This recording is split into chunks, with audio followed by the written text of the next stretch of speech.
Amigas e amigos, eu sou Oswaldo Bertolino, jornalista, escritor, historiador. Este é o Outro Lado da Notícia. Eu peço para você se inscrever no YouTube, se você ainda não é inscrito. Se você puder se tornar membro, você estará ajudando a impulsionar o Outro Lado da Notícia. Peço o seu like, muito importante o seu like. Peço também para você curtir a página no Facebook, seguir no Instagram, seguir no Twitter. O jornal Estado de São Paulo está fazendo uma sabatina com a candidata Simone Tebet, está dando grande destaque para as suas teses, a sua fala. Uma delas me chamou a atenção, porque ela diz que se o segundo turno for decidido entre Lula e Bolsonaro, a polarização segue até 2026, quando haverá a eleição que substituiria, né, o que pela institucionalidade, a eleição que substituirá o presidente eleito agora, né, neste ano. Isso traz muita reflexão, porque manifesta exatamente essa ideia do poder ditatorial. Ou seja, eles têm a verdade absoluta. Então eles vão acabar com a polarização. Como eles acabariam com a polarização? O que vem a ser exatamente essa tal polarização? Então, a gente observa que tem aí um sentido ditatorial nisso, que é a Simone Tebet fala exatamente por essa direita de centro, os grupos midiáticos, direita de centro, entre aspas, a dita terceira via. A Simone Tebet é um poste da terceira via, né? A gente sabe disso, fala exatamente pela boca desses grupos midiáticos que representam, são assim, espécie de força constituída para impor a ditadura ideológica. E essas forças representam os grandes grupos econômicos, né, que dominam o sistema. Hoje sabemos que esses grupos econômicos estão concentrados basicamente nas oligarquias de Wall Street. Então eles têm pretensões a ser um governo mundial e, consequentemente, eles vão gerando aí todos os problemas que a gente sabe na história do capitalismo. Ou seja, o capitalismo é um regime de genocídios e morticínios. Ao longo da história do capitalismo, o que a gente viu foi exatamente a barbárie, né? E evidentemente que a barbárie produz a resposta à luta pela civilização. Consequentemente, surge aí essa dicotomia típica do capitalismo, baseada, evidentemente, nas ideias, num conjunto de ideias que vão formar a dicotomia capitalismo e socialismo, que eles chamam de comunismo. Portanto, nós temos uma oposição clara aí. De um lado, a civilidade, a civilização, a luta dos povos pela superação das bestialidades do capitalismo, que eles chamam de comunismo, e que essas forças, né, constituem aí uma ideia dita comunista e vai lutar exatamente contra a bestialidade, a barbárie, né, os genocídios, os morticínios do capitalismo. Então, o que tem, portanto, a conclusão desta fala da Simone Tebet é que eles vão impor a sua ditadura, assim eles acabam com a polarização. Então não tem mais a luta, né, da civilidade contra a barbárie. Veja que isso é totalitário, arbitrário, né? Isso está explícito também num editorial do jornal O Globo, que vai vai comentar o problema da Ucrânia, que diz aqui, ó, liberalismo é principal alvo da agressão russa à Ucrânia. Então a Rússia está agredindo a Ucrânia para agredir o liberalismo, a ditadura. A terceira via está aqui, ó, a terceira via, a ditadura aí a direita de centro está exatamente aqui, né? Então aí tem coisas assim, por exemplo, né, lendo aqui rápido, como todas as guerras, princípios e valores estão em jogo na invasão da Ucrânia, é exatamente isso, né? E eles vão defender os princípios da barbárie, né? De um lado, a Rússia de Vladimir Putin, repetindo os mesmos devaneios imperialistas da Rússia czarista e da União Soviética. Vejam que eles vão manipulando os termos. Imperialismo significa o quê? Quem exporta capitais? Quem impõe governos totalitários? Quem impõe regimes de barbárie, né? Como aqui no Brasil, a ditadura de 64? Quem fez guerra na Coreia? Quem fez guerra no Vietnã? Quem fez a Primeira Guerra Mundial, a Segunda Guerra Mundial? Quem produziu nazifascismo aí em profusão ao longo da história do capitalismo? A começar pela Rússia, o czar da Rússia do começo do século XX.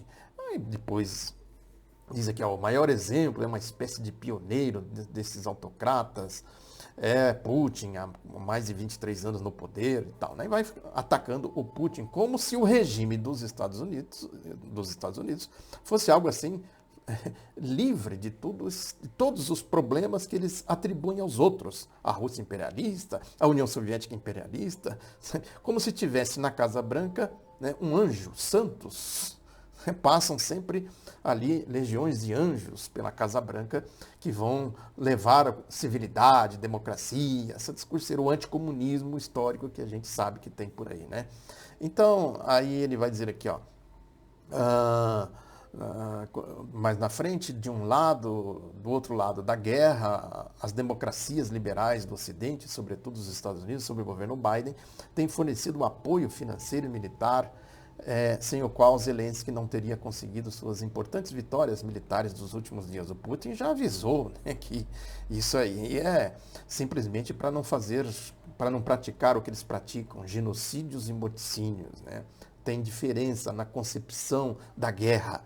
Para eles isso aí é normal, né? A prática deles ao longo da história tem sido exatamente isso, genocídios e morticínios.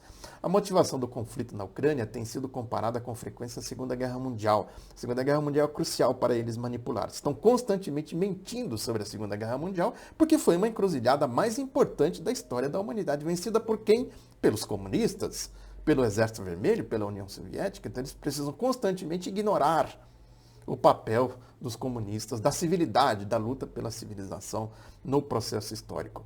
Então, na Segunda Guerra Mundial, quando o Ocidente também se uniu contra o nazifascismo de Hitler, Mussolini e seus aliados japoneses. Não falam nada aqui do Pacto de Munique, não falam nada aqui do papel que eles fizeram para jogar a Alemanha do Hitler para cima da União Soviética, entregando ali, né, a Tchecoslováquia, a região dos Sudetos, essas coisas da história que eles fazem questão de ignorar porque é a ditadura política, a ditadura ideológica, né? Daqui para frente a gente sabe, aí já vai entrar na história do comunismo, essa história toda, né? O fato é que existe, né, essa guerra ideológica, porque na frente da guerra militar, que tem por trás a guerra econômica, para saquear os povos, impor ditaduras, né, impor o regime deles, na frente de tudo isso tem a guerra ideológica. E a guerra ideológica vem exatamente pela guerra midiática.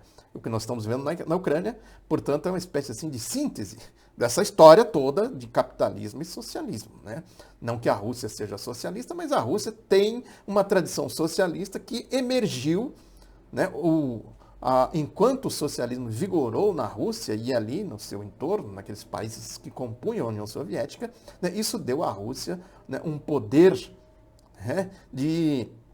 que se transforma num polo importante na geopolítica. Mas o objetivo é a China, onde está o socialismo, a luta pela civilidade, pela civilização, pela democracia, né, para impedir o avanço da barbárie, né? Quer dizer, ali na China tem uma barreira nesse sentido. O alvo é evidente que é cercar a China.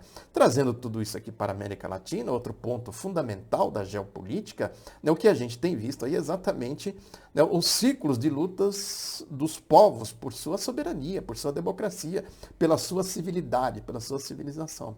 E a resposta sempre vem com os regimes de morticínios, de genocídios, como os latrocidas de 64 aqui no Brasil, o Pinochet no Chile, na Argentina, e etc.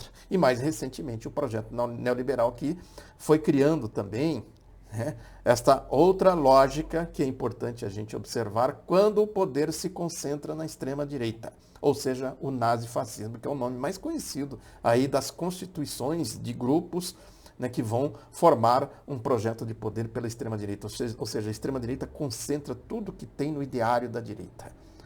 As mentiras, fake news, as bestialidades, a apologia à violência, a pregação constante contra o comunismo, como eles dizem, né? E assim por diante. Isso está concentrado, está condensado. E, naturalmente, eles vão criando o seu curral domesticado, né? Tem aqui, nesse sentido, um colunista aqui da agência de notícia Deutsche Welle, que o nome dele é Philipp Leiterbeck, não sei se é assim que pronuncia, possivelmente deve ser alemão, né? Mas ele vai falar aqui exatamente o que levam as pessoas a votar no Bolsonaro. Ele diz, ouve-se com frequência frases como ele representa o povo, ou ele é um patriota, depois ele acredita em Deus, ele construiu estradas e levou águas para o Nordeste. Vejam que só um curral domesticado é capaz de acreditar nessas coisas que o Bolsonaro anda falando por aí. Os valores cristãos, os valores da família. É um discurso assim de imbecil para imbecilizar quem está disposto a ser imbecilizado. Né? Então vai se transformando assim numa abstração máxima, isso que eu chamo aqui de fé demais. A pessoa ela vai sendo esvaziada de conteúdo humano, de capacidade de raciocínio, de formulação da realidade de hoje com o processo histórico, filosófico, que leva naturalmente à raiz dos problemas e, consequentemente, ao entendimento do que aconteceu na história da humanidade, né, numa realidade criada pela Revolução Francesa, que trouxe o capitalismo para a cena mundial com todas as suas contradições e antagonismos, e a geração, né, de barbárie, de morticínios, de genocídios, as guerras aí ao longo da história e assim por diante. Então, esse curral domesticado concentra toda a lógica da direita para fazer exatamente esse tipo de pregação, né? E essas pessoas vão sendo induzidas, levadas a um grau de abstração que eles chamam de fé.